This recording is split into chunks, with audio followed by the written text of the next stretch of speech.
Parfois, le regard perdu dans le lointain, je deviens nostalgique. Je pense à tous ces gens que j'ai envoyés se faire foutre.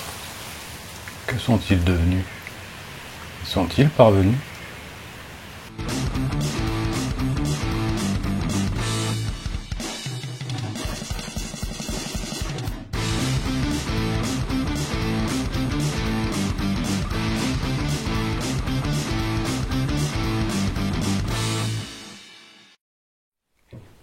Et salut les boiseux. Alors aujourd'hui on continue la bibliothèque. Enfin, l'étagère pour poser les livres. Je ne voudrais pas vexer les gens. Enfin si. C'est juste justement pour les vexer. Donc la dernière fois on avait un petit peu fait une demi-finition sur les panneaux.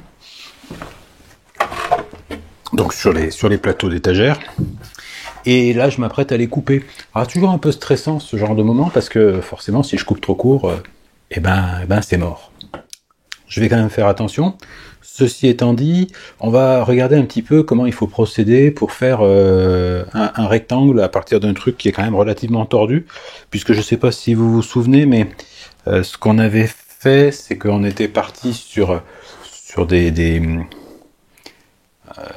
des lames qui constituent les panneaux qui étaient un petit peu en trapèze, voilà. Donc à partir de ça, il va falloir obtenir un rectangle, donc avec des côtés à peu près parallèles, des angles à peu près droits, puis c'est déjà pas mal. Ce qu'on fait généralement quand on fait ça, c'est qu'on commence par dresser un des côtés sur lequel on va s'appuyer pour faire les deux coupes de longueur, et ensuite je vais utiliser le guide parallèle de la scie à format pour me mettre à 36, donc sachant que ma dimension c'est 36 par 110 en centimètres, donc 360 par 1100 millimètres si vous préférez.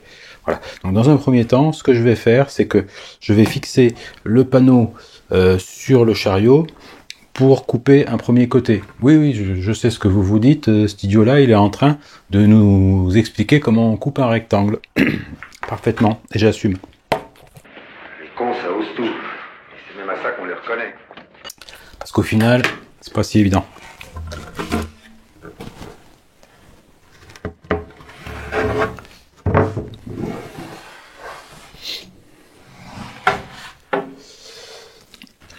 Donc là, j'immobilise mon panneau de manière à ce que ma coupe soit droite et qu'il ne bouge pas pendant la coupe. Et du coup, EPI qui va bien, je mets l'aspirateur en route et j'envoie la scie.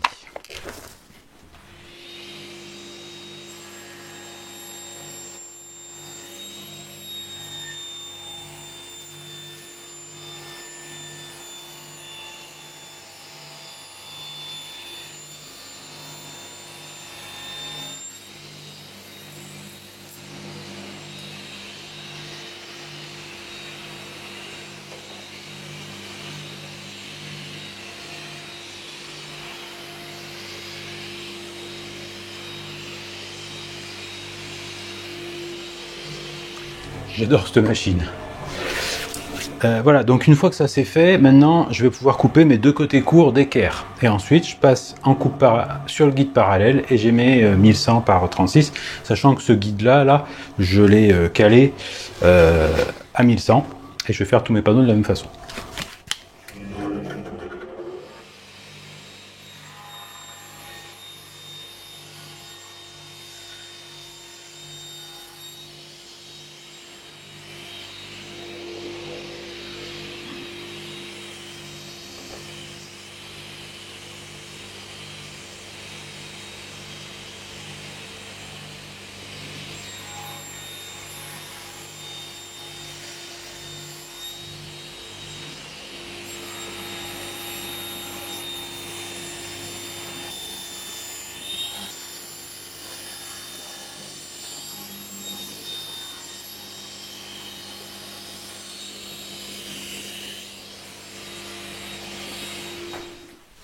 Voilà, donc rien que de très évident, me direz-vous, et ça va sans dire, mais ça va mieux en le disant, parce que j'ai déjà vu des trucs un peu bizarres, et des façons de couper un peu bizarres. Je précise aussi que j'ai une lame qui est plutôt faite pour tronçonner et que j'étais plutôt sur de la coupe de longueur. En soi, c'est pas grave, ça reste une lame de bonne qualité. Ceci étant dit, je peux avoir quelques traces de cramé quand je déligne avec celle-là. Mais je ne m'en veux pas. Voilà. Je vais faire les autres, puis on se retrouve après parce qu'il va y avoir des opérations un peu intéressantes à faire. Maintenant que tous mes plateaux sont coupés aux dimensions, je vais pouvoir faire le chanfrein qui apparaît sur le bord du plateau. C'est un chanfrein qui vient par-dessous. C'est pas un chanfrein à 45 degrés. Je sais même pas si quand c'est pas 45, on peut dire un chanfrein. Il me semble que oui.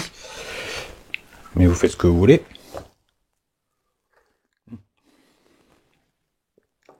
Il est chaud le bougre.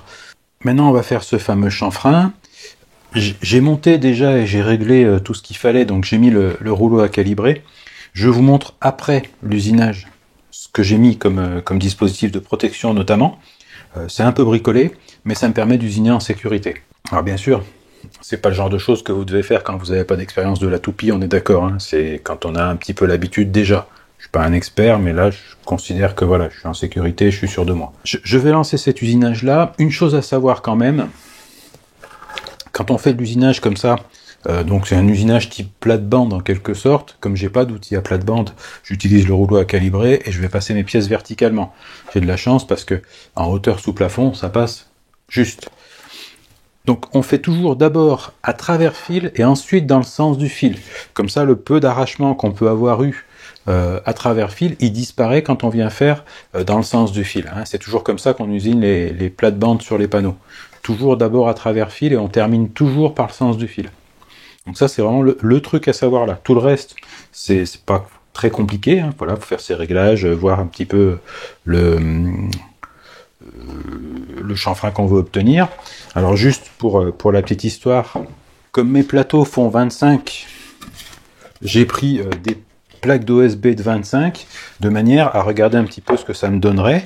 Donc voilà, ça me laisse 7-8 mm d'épaisseur qui vont apparaître sur le bord, sachant que je vais faire un petit carteron sur la partie supérieure, carteron de, je crois, 0,25, 2 mm et demi ou 3 mm.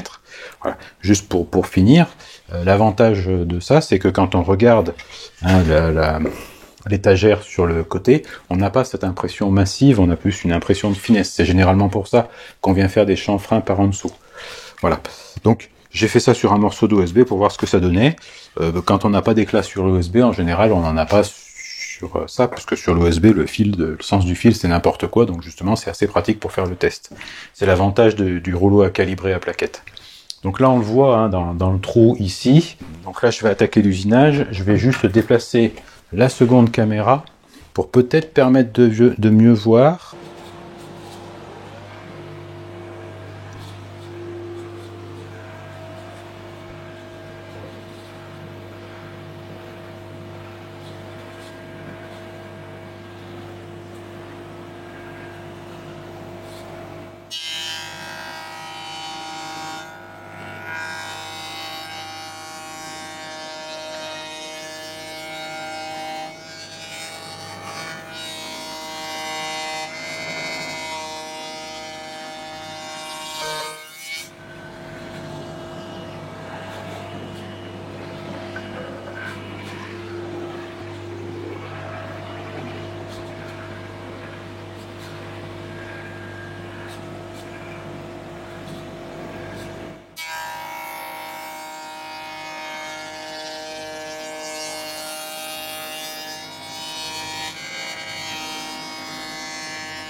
Bon, chose promise, chose due, je vous montre comment j'ai organisé mon truc pour garder tous mes doigts. Donc là, c'est juste des cales de serrage que j'ai utilisé pour maintenir un petit machin d'occasion là, que j'utilisais pour ma défonceuse avant d'avoir ma nouvelle défonceuse sous table. Donc j'ai bien fait de pas le jeter. Bon, déjà là, il bougeait plus trop, hein, mais bon, c'est ceinture et bretelles. Oh la vache. Il est efficace ce truc.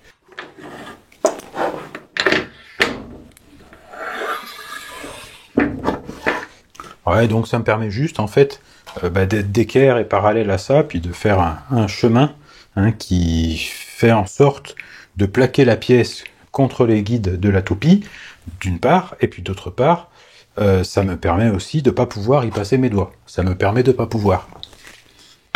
Je vous laisse réfléchir à cette magnifique expression, mais on se comprend. Voilà, le rouleau à calibrer qui est incliné de 22,5 degrés par rapport à la verticale. Pourquoi 22,5 ? Parce que je suis tombé là-dessus, 22,5 c'est la moitié de 45. Je suis tombé là-dessus avec le guide d'inclinaison de la toupie. J'ai dit tiens, ça va être joli, j'ai fait un test, j'ai dit tiens, c'est joli, alors j'ai pris ça. Dans le dessin, ça devait être une pente à peu près comme ça. Le visuel ressemblait en fait à ce que j'avais prévu. Et en termes de résultats, voilà, donc pour le résultat, ça donne ça, ça donne ce que je voulais que ça donne. Alors bien sûr, il y a plein de méthodes pour faire ça. J'aurais pu faire un gabarit de défonçage incliné, j'aurais pu faire au rabot, tout simplement. Ça marche aussi, en traçant comme il faut. Je l'avais fait d'ailleurs sur des dimensions plus petites, puis moins de pièces, pour une boîte à thé que j'avais fait. J'avais fait ça au rabot et au Guillaume. Ça se passe bien aussi. Là, je l'ai fait à la toupie parce que je voulais quelque chose de propre pour m'y retrouver après avec ce que je vais faire comme usinage, parce qu'il va y avoir encore des choses à usiner. Donc voilà, je l'ai fait comme ça. Sachant que de toute façon, dans les angles, ça ne va pas rester comme ça, puisqu'il va falloir que j'ajuste ça au rabot, puisqu'on va arrondir les angles, donc ce serait un peu bizarre si j'arrondissais les angles en partant de là. Et en tout cas, voilà, ça donne le résultat que je voulais que ça donne. Donc je suis satisfait, voilà. On profite parce que c'est rare que je sois satisfait, donc on boit un café. Remarquez quand même que si j'avais pas été satisfait, j'aurais bu un café quand même. Bon maintenant on va passer à la partie gabarit de défonçage. Bien, donc pour le gabarit qui est là, j'ai procédé, comme pour l'autre gabarit, c'est-à-dire que j'ai récupéré l'esquisse sur la modélisation, je l'ai reposé sur une autre pièce, et j'ai usiné ça directement à la CNC.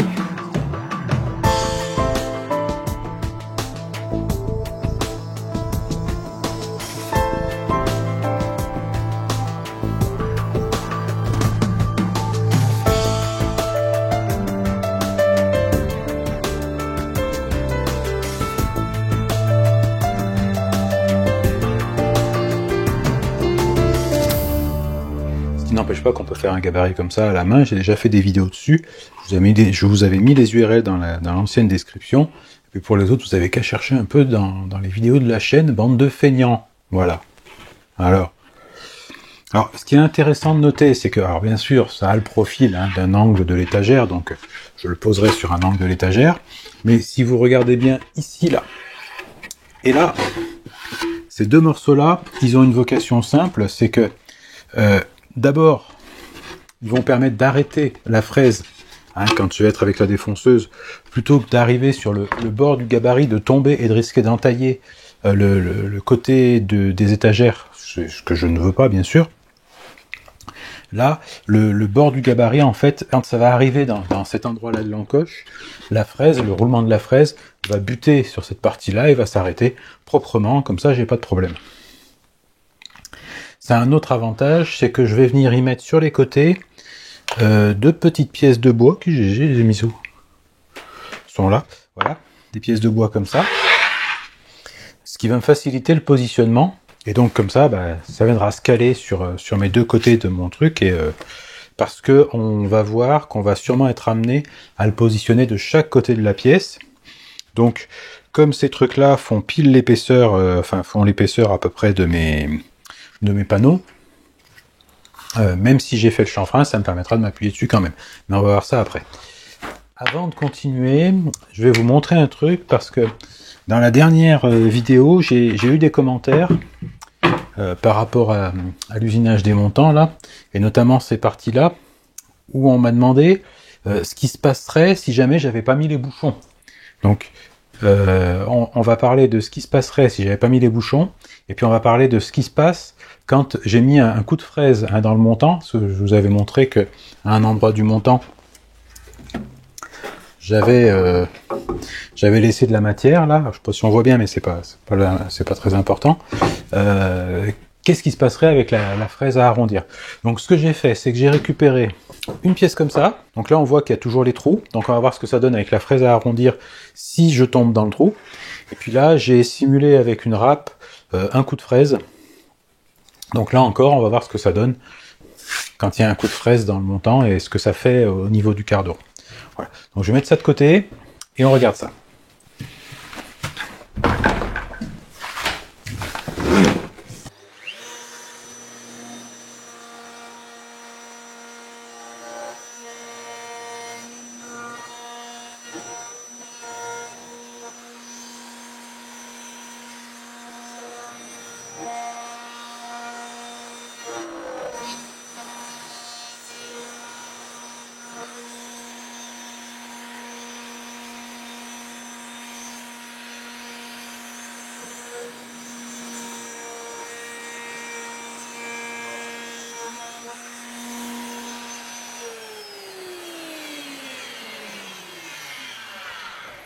Voilà, donc pour ceux qui se posaient la question, voilà ce que ça donne quand on rentre dans le trou avec la fraise. Et encore, je me suis retenu parce que j'aurais pu rentrer encore. Donc ça donne ce résultat-là. Bien entendu, c'est pas ce qu'on veut, puis c'est assez moche. Enfin, moi je trouve. Enfin, quoi qu'il y a quelque chose. Bref, c'est pas le sujet. De toute façon, c'est pas ce qu'on voulait. Donc voilà ce que ça donne quand on rentre carrément dans le trou avec le roulement de la fraise. On en a un petit exemple aussi ici, là, puisque là, voilà, pourtant il est pas gros celui-là de trou. Mais là, le roulement, il rentre pas dans celui-là, alors que dans l'autre, il peut carrément rentrer. Et en plus, le trou est au milieu, et bizarrement, mon roulement se trouve pile au milieu aussi. Donc, du coup, ça engage pas mal. Et là, ici, on voit, alors, je sais pas si on le voit bien, mais on voit, voilà, c'est pas très joli quand même. Même si ça peut être discret, avec un peu de ponçage, on peut peut-être l'atténuer. Mais voilà pourquoi il faut faire attention à ça aussi. Voilà. Voilà donc le pourquoi du comment. J'avais mis ces bouchons et ce qui se passe quand on les met pas. Ça donne ça.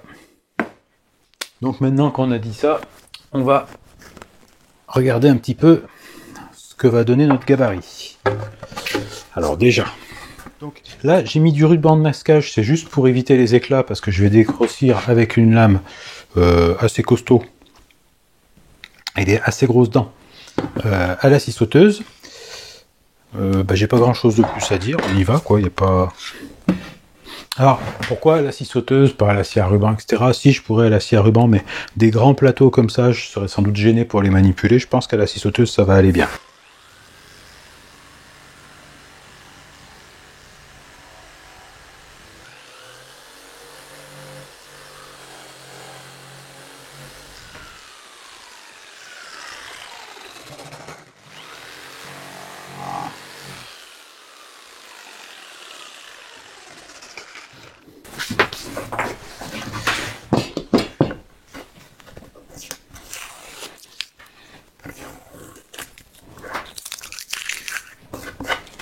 Voilà, je fais les deux autres, je vous retrouve après. Bon, alors, il y a une petite subtilité là, il va pas falloir se tromper si on peut avoir un résultat tout moche. C'est dommage de flinguer tout ce travail. Quand je vais arriver ici, là, le fil il est comme ça, le fil du bois. Donc ici, en passant avec la fraise, et je passe forcément dans ce sens, sinon je fraise en avalant et j'ai des problèmes. Donc je passe forcément dans ce sens, et en passant comme ça, je vais venir coucher le fil du bois avec la fraise. Donc là, il n'y aura pas de problème. Par contre, en sortant, je vais avoir tendance à décoller le fil du bois comme ça. Ça veut dire que ici en sortie, et puis sans doute là, je vais avoir un résultat assez moche avec de l'arrachement. Là, je suis dans le sens du fil, ça devrait bien se passer sur la petite durée qui est là. Donc, pour éviter ce phénomène-là, je vais passer tous mes arrondis en 2 fois, c'est-à-dire que je vais changer de côté le gabarit et je vais retourner ma pièce. Ce qui me permettra de fraiser en couchant le fil des 2 côtés. Donc dans un premier temps, je vais faire cette moitié à peu près jusque là, on va dire jusqu'à la moitié, donc je vais faire ça. Je vais en profiter pour faire aussi l'arrondi qui est là. Je vais faire l'arrondi qui est là. Donc l'arrondi, pour ceux qui ne se représentent pas la chose. Et là, toujours, je vais avancer dans ce sens-là, donc je vais venir coucher le fil, donc il n'y aura pas de problème non plus.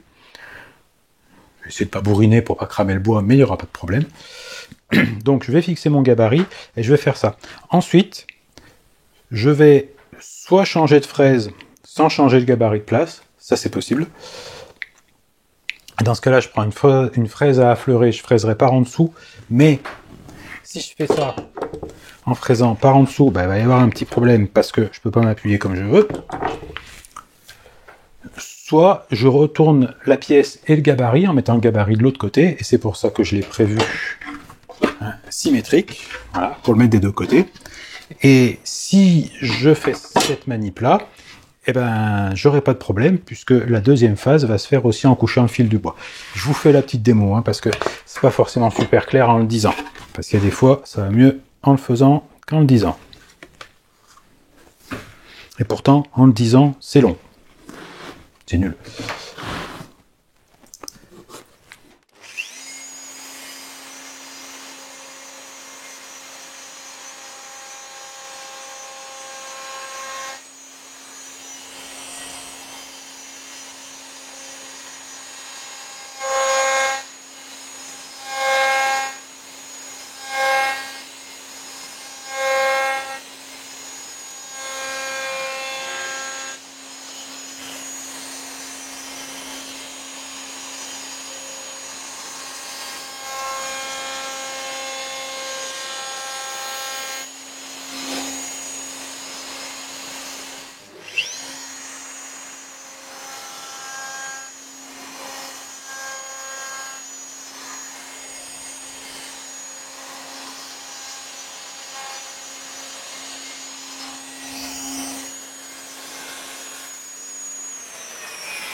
Voilà, donc en procédant de cette manière-là, je suis exactement là où je voulais être. Donc il y a peut-être un petit truc là, mais je pense que c'est plutôt parce que je suis passé dans 2 sens différents et j'ai pas voulu chevaucher là-dessus pour éviter d'avoir encore une fois des problèmes d'arrachement. Donc pour moi c'est nickel. Il n'y a pas grand-chose à dire. Voilà, ça me convient. Le dessin est respecté, j'ai pas d'arrachement. J'aurai un petit coup de fraise quart de rond à mettre sur le dessus, mais je crois que j'ai déjà dit. Et une fois qu'on aura fait ça, voilà. Et là, pareil, là c'est bon, c'est comme je voulais. Alors par contre, bien évidemment,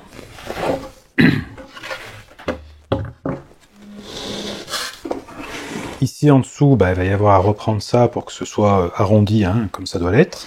Et puis là, de la même façon, il va falloir que je descende. Donc il faudra que je vienne ici, sans doute, faire un genre peut-être de gabarit en papier ou en carton pour faire un dessin et pour suivre ça correctement. Je vais voir comment je vais le faire, pour l'instant je sais pas. Donc je vais faire ça sur tous les côtés de l'étagère, donc j'en ai pour 3 minutes. Vous, pour une image, c'est un 25e de seconde quand on fait de la vidéo.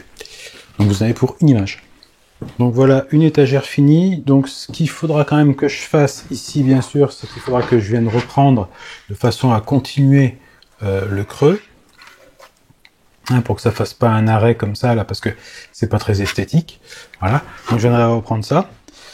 Les arrondis dans les angles, bon, ils sont bons, ça c'est quand même pas très compliqué à faire. J'en ai 4 autres à faire. Donc je vais les faire. Et j'aimerais bien travailler tranquille. Alors voilà, si vous pouvez avoir un petit peu de décence, puis vous en allez de mon atelier, parce que cette vidéo est terminée. Mesdames, messieurs, boiseuses, boiseux,